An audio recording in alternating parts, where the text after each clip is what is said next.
The autumn wind of Chicago gently caressed Rebecca Hamilton's face.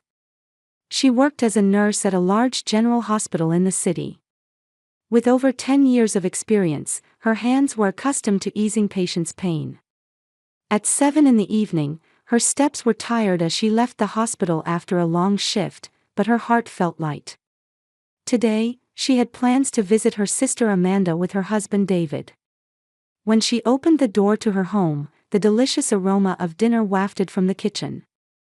David was a lawyer specializing in family court.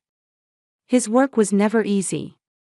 Divorce mediation, custody battles, family property disputes, his daily routine involved dealing with people in the most difficult phases of their lives.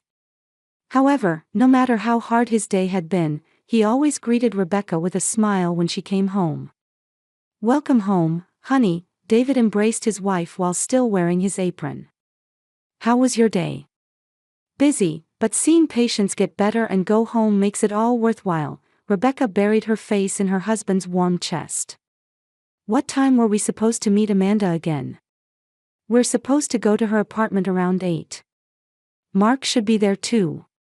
Amanda had a bright, sociable personality and worked at a popular beauty salon in town.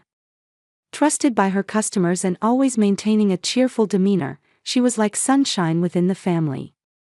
2 years ago, she married Mark Wilson, who worked for a construction company. Mark was an honest, hard-working man, and it was obvious to everyone that he truly loved Amanda. Their wedding was a warm affair, surrounded by relatives and friends from both families. Rebecca shed tears when she saw Amanda in her wedding dress. David also cherished Amanda like his own sister. Mark, in turn, accepted Rebecca and David as his real family. 6 months after their marriage, Amanda announced her pregnancy. The entire family was overjoyed. Mark especially couldn't hide his excitement about becoming a father. He looked forward to shopping for baby supplies and spent weekends preparing the baby's room. During Amanda's pregnancy, even during the difficult morning sickness period, Mark devotedly cared for her. "Mark really is a wonderful husband," Rebecca said to her husband. "Seeing Amanda so loved and happy makes me happy too." "Yes, he is. He's an honest man," David smiled. "He's serious about his work and truly cherishes Amanda." Can you imagine making $10,000 a month just from YouTube, all from home? That's exactly what I did with Reddit Stories. No face, no voice. Check the link in the description if you're curious. Sometimes he's unreachable due to construction site work, but that's just proof of his dedication to his job. Indeed, Mark was sometimes too busy. Because he was working on large construction projects, he was often called to the site even on weekends. Amanda would say with a laugh, "My husband is too responsible for his own good," but there was pride in those words. On the way to Amanda's apartment by car, Rebecca reflected on her relationship with Amanda. The two had been close since childhood, and whenever Amanda had troubles, she would always consult with Rebecca. Even after marriage, this relationship hadn't changed. During her pregnancy, Amanda frequently called Rebecca, sharing her anxieties and joys about becoming a mother. She said she wanted to talk about baby names today, Rebecca said to her husband. She mentioned Mark Jr. for a boy and Emily for a girl, David answered while driving. "I think both are lovely names." When they arrived at Amanda's apartment, Mark greeted them at the entrance. His face looked tired, but he wore a warm smile welcoming the family. "Rebecca, David, thank you for coming," Mark welcomed them with embraces. "Amanda has been looking forward to your visit." In the living room, 8 months pregnant Amanda sat on the sofa, gently stroking her belly. Her face glowed with the radiance of pregnancy, wearing a blissful expression. "Rebecca, David." Amanda tried to stand up, but Rebecca hurried over to her. "Don't strain yourself, just stay seated," Rebecca took Amanda's hand. "How are you feeling?" "Very well. The baby is moving actively too," Amanda smiled happily. "Mark talks to my belly every day. He's going to be a wonderful father." That night, the 4 of them enjoyed a wonderful time together. They discussed preparations for childbirth and made plans for the baby. The family bond was deep, and everyone eagerly awaited the arrival of the new family member. Chicago was entering the cold season. With 1 month remaining until Amanda's due date, the entire family was spending a busy but happy preparation period. Rebecca was adjusting her work schedule at the hospital and processing vacation time for several days before and after the birth. Her colleagues also blessed Amanda's upcoming birth and promised to support her whenever needed. When I talked to the head nurse, she told me to contact her anytime in case of emergency, Rebecca reported to her husband. If Amanda goes into labor, I can rush to the hospital immediately. David was similarly adjusting his work at the law firm. His specialty was family court cases, handling complex family issues like divorce mediation and custody problems. This work often involved emotionally heavy content, sometimes requiring him to prepare legal documents late into the night. However, for this important family event of Amanda's childbirth, he was coordinating with colleagues to adjust his caseload. I've arranged for my colleague James to take over next week's mediation, David told his wife. I want to be present when Amanda's baby is born. Meanwhile, Mark was eagerly preparing to become a father. Despite his busy work at construction sites, he found time to advance preparations for the baby. Assembling the crib, purchasing diapers and bottles, and decorating the baby's room, he tried to arrange everything perfectly. Mark is really meticulous, Amanda told Rebecca over the phone. Yesterday he came home from work and washed all the baby clothes, arranging them by size. They're organized as neatly as a store display. What a wonderful husband, Rebecca answered with a smile. David was the same way when our friends had babies. Men seem to become especially meticulous at times like this. Mark's job involved large commercial facility construction projects, and he held a responsible position. Therefore, he was sometimes called to the site even on weekends. Amanda initially felt a bit lonely when her husband left her alone during her pregnancy to go to work, but she gradually came to feel proud of his sense of responsibility. Mark says he wants to create a better environment for the baby, Amanda explained to her sister. So he's working hard to make this project successful and get promoted. I'm supporting him. Indeed, Mark worked diligently for his family. He was often at the site from early morning until late evening, sometimes traveling to construction sites in other cities. However, no matter how busy he was, he always accompanied Amanda to her prenatal checkups. Sitting in the obstetrics waiting room, looking at other pregnant women and their husbands, he would say with deep emotion, "We're going to be parents soon too." In mid-November, Amanda was scheduled for her final ultrasound examination. Rebecca and David also accompanied her to the hospital, watching the baby's image on the echo screen. The baby was developing well, and the doctor gave his seal of approval, saying, "The baby is in very healthy condition. We'll be able to meet soon," Amanda said tearfully while gazing at the screen. "You're going to be the best aunt this child could have." Of course, Rebecca squeezed Amanda's hand. "We'll always support you, so don't worry." On the way home from the examination, the four of them stopped at a baby goods store. Though Mark had already prepared most of what they needed, they chose newborn clothes together that Amanda really wanted to see. Holding the tiny clothes, Amanda smiled happily, saying, "Soon there will be a baby inside these." "You're going to be a wonderful mother," Mark said, putting his arm around his wife's shoulder. "I'll do my best to be the best father too." That night, Rebecca and David discussed at home about soon becoming an aunt and uncle. Though they had no children of their own, they vowed to love and raise Amanda's child as if it were their own. "I want us to be more than just relatives to this child," David said. "I want to be someone they can always rely on when needed." "Yes," Rebecca agreed. "Amanda is still young, and she'll probably be confused with her first experience of child rearing. We need to provide solid support." In early December, Amanda experienced mild false labor. Waking up in the middle of the night with abdominal pain, she frantically woke Mark. They headed to the hospital, but it turned out not to be real labor, and they returned home after a few hours. However, this incident made them realize that childbirth was truly approaching. "We're all ready now, so everything will be fine anytime," Rebecca encouraged Amanda.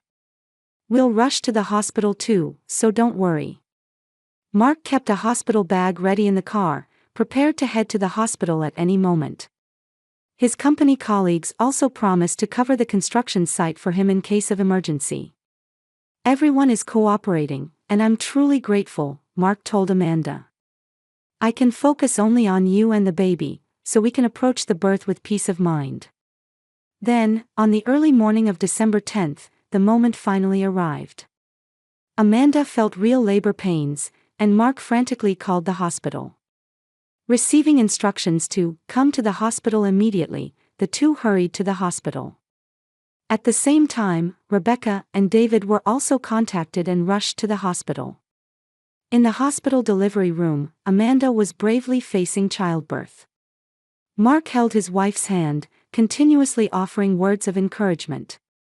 Rebecca and David waited in the waiting room, praying for a safe delivery as time passed. Then at 3:20 in the afternoon, a healthy cry echoed from the delivery room. Mark excitedly rushed into the waiting room, shouting, "He's born! A healthy baby boy!" Rebecca and David shed tears of joy as they embraced Mark. A happy moment celebrating the birth of a new family member brought warm air to the hospital.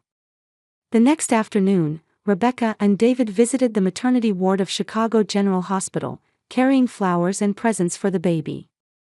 The hallway echoed with newborn cries, and voices of families celebrating new life could be heard. Their hearts were filled with anticipation and joy.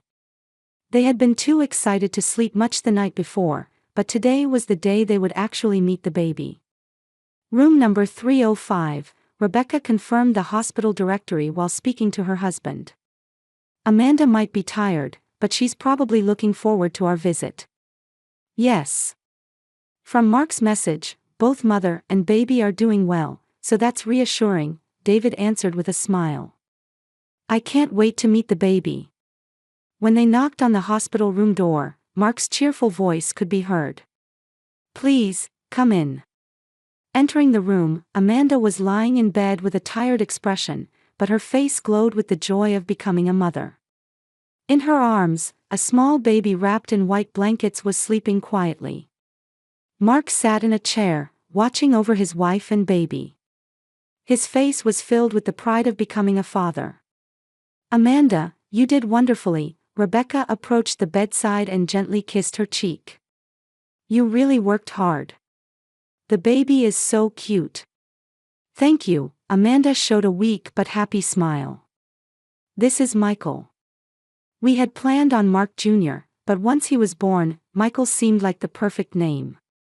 "Michael, what a lovely name," David said, looking down at the baby. "Hello, Michael. I'm your Uncle David." Mark stood up and proudly introduced the baby. "Look at how small his hands are. But his grip is very strong. Last night, when he grasped my finger, it felt like he didn't want to let go." "May I hold him?" Rebecca asked with sparkling eyes. Of course, Amanda carefully transferred the baby to her sister's arms. "Please support his head firmly." Rebecca lifted the baby with practiced hands. As a nurse, handling newborns wasn't unusual for her, but holding her own nephew brought special emotion. "He's so small and light, yet I can feel such strong life force. It's truly a miracle." "David, you should hold him too," Rebecca handed the baby to her husband. David received the baby carefully, though somewhat nervously. "Wow, he really is small. But in this tiny body, an entire long life is contained." He gazed intently at the baby's face. Michael was sleeping, but occasionally frowned slightly or moved his lips. David observed the baby's small hands and feet, and his facial features in detail. "What a cute child. Does he look like Mark?" "Everyone says so," Mark answered happily. "But I think I can see Amanda's features too." For a while, the hospital room was enveloped in a warm atmosphere. Amanda occasionally closed her eyes from childbirth fatigue, but smiled happily seeing her family surrounding the baby. Mark was taking photos and keeping detailed records of the baby's condition. "I couldn't sleep at all last night," Mark said with a laugh. Amanda was sleeping from exhaustion, but I was too excited to sleep even a wink. "I kept watching the baby the whole time." "All first-time fathers are like that," Rebecca answered gently. "But for Amanda's recovery, you need to get some rest too." David was observing the baby's facial features more closely while holding him. His eyes, accustomed to seeing various people in court, were used to remembering people's characteristics in detail. He carefully looked at Michael's small nose, eye shape, lip line, and overall facial contours. Suddenly, David's expression changed. He frowned and looked at the baby's face intently once more. With a puzzled expression, he examined Michael's face from different angles. "What's wrong?" Rebecca noticed her husband's change and asked. "No, it's nothing," David answered hastily, though his expression was still confused. "I might just be tired." However, in David's mind, a strong sense of unease was spreading. Michael's facial features resembled someone in his memory. That someone was a defendant in a bigamy case he had handled several years ago. But that had to be a coincidence. People can have similar facial features. David doubted his own memory. However, the face of that man he had encountered numerous times in court was vividly etched in his memory. The distinctive nose shape, the spacing between eyes and eyebrows, and the lip shape. Michael's features bore too strong a resemblance to that man.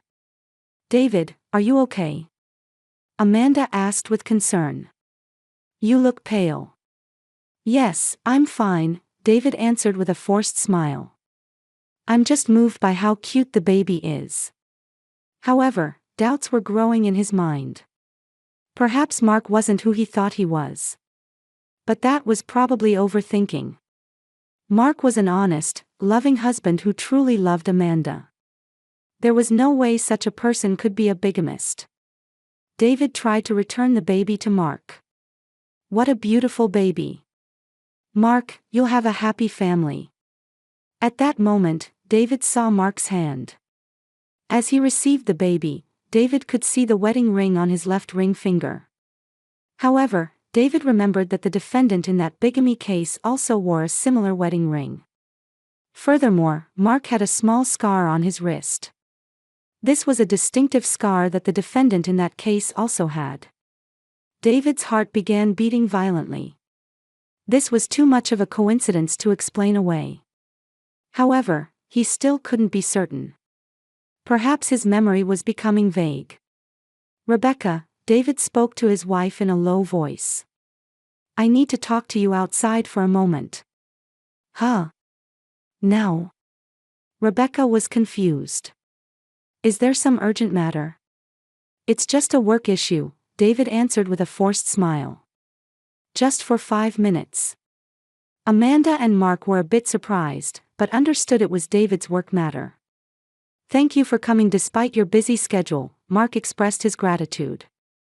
Rebecca sensed her husband's urgency and said to Amanda, "We'll be right back," before leaving the room with David. Once in the hallway, David suddenly became very serious. His face was pale, and his hands were trembling slightly. "Rebecca, call the police right now." "What? Why?" Rebecca stared at her husband, completely unable to understand. "David, what on earth is going on? Didn't you notice?" David's voice was shaking. "That baby is..."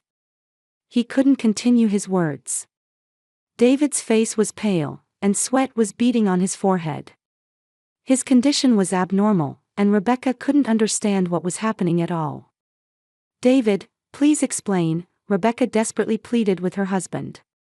"Why do we need to call the police? What about Michael?" David took a deep breath and looked directly into his wife's eyes. "Rebecca, this is very difficult to say. But I think Mark is the defendant from a bigamy case I handled 3 years ago." "Bigamy?" Rebecca looked incredulous. That can't be right. Mark was single before marrying Amanda. We even met his family. That's the problem, David continued in a low voice. Bigamists often use different identities with multiple women. Michael's facial features are too similar to Richard Morgan, the defendant in that case. Especially the nose shape, eye spacing, and even the wrist scar match. Rebecca didn't want to believe her husband's story. However, David's observational skills and memory, honed in court, were reliable. He rarely made mistakes. But if it's really true... Rebecca couldn't continue her words. Amanda's marriage would be legally invalid, David answered heavily. And Michael would legally be considered an illegitimate child. While the two were discussing, police patrol cars arrived at the hospital parking lot. When Rebecca had called, she mentioned that David was a lawyer and there was suspicion of bigamy, so the police responded quickly. Chicago police detectives Johnson and Harris entered the hospital. Detective Johnson was an experienced detective in his 50s who specialized in family crimes. Detective Harris was a young female detective skilled in victim care. "Your attorney Hamilton," Detective Johnson greeted while checking the business card. "You mentioned suspicion of bigamy. Could you explain in detail?" David explained in detail about the Richard Morgan case he had handled 3 years ago. In that case, it was discovered that a man named Richard Morgan was simultaneously maintaining married life with 3 women. He told each woman different occupations and backgrounds, skillfully hiding his true identity. Richard Morgan told all 3 wives that he worked in construction, David explained. And he said he had frequent business trips due to work, using that as an excuse to move between each home. "What similarities do you see with the current suspect Mark Wilson?" Detective Harris asked. "The physical characteristics are very similar, plus his occupation is also construction-related, and he talks about frequent business trips," David answered. "And the newborn's facial features are very similar to Richard Morgan." The detectives decided to return to the police station temporarily to check case records. Meanwhile, David and Rebecca had to return to the hospital room. They needed to act naturally so Amanda and Mark wouldn't suspect anything. Returning to the room, Amanda looked worried. "Are you okay? I was concerned when you suddenly left." "I'm sorry," Rebecca answered, trying to stay calm. "David's office had an emergency call. But everything's fine now." Mark was comforting the baby while greeting them with a smile. "Thank you for your hard work." Seeing that smile, Rebecca felt conflicted. If David's suspicion was correct, this man was a fraud who was deceiving Amanda. An hour later, Detective Johnson called. After investigating the police database, they found no criminal record under the name Mark Wilson, but they wanted to conduct fingerprint verification. They also discovered that one of the aliases Richard Morgan had used in the past was Mark Wilson. "This is likely not a coincidence," Detective Johnson explained over the phone. "We'll proceed with the investigation carefully, but in case the suspect tries to flee the hospital, we're positioning security." The next afternoon, police officially began investigating Mark's identity. They cooperated with hospital security staff and established surveillance to prevent Mark from leaving the hospital. To ensure Amanda and the baby's safety, plainclothes officers were stationed in the ward. Around 3 p.m., Detectives Johnson and Harris visited the hospital room. Amanda was confused, not understanding what was happening. "You're Mark Wilson, aren't you?" Detective Johnson spoke politely. "We'd like to ask you some questions for identity verification." Mark's face stiffened momentarily. "Is there some problem?" "This is a routine investigation," Detective Harris answered calmly. "Could we see your birth certificate and identification?" Mark hesitantly took out his driver's license from his wallet. However, when the detectives requested more detailed identity verification, his attitude suddenly changed. "Actually, I have urgent business to attend to," Mark stood up frantically. "Amanda, I need to go back to the company for a moment." "But you said you took the day off," Amanda looked at her husband strangely. At that moment, Detective Johnson showed Mark an old photograph he was holding. It was an arrest photo of Richard Morgan from 3 years ago. Do you know the man in this photograph? Mark's face turned completely pale. He looked at the photograph and was clearly shaken. I don't know him, Mark answered in a trembling voice. I really am in a hurry. Mark Wilson, or should I say Richard Morgan, Detective Johnson said quietly. You're under arrest on suspicion of bigamy. The hospital room was momentarily enveloped in silence. Amanda couldn't understand what was happening and stared at her husband with a dazed expression. What are you talking about? Amanda shouted in confusion. Mark committing bigamy. That's impossible. Detective Harris gently explained to Amanda. I'm sorry, but this man is already married to 2 other women, and your marriage to him is legally invalid. Amanda looked at Mark with an expression of disbelief. That's a lie, right? Mark, this is some mistake, right? Explain it to me. Mark dropped his shoulders as if giving up. Amanda, I'm sorry. The only thing that was true was that I loved you. Loved? Amanda screamed through tears. That's it.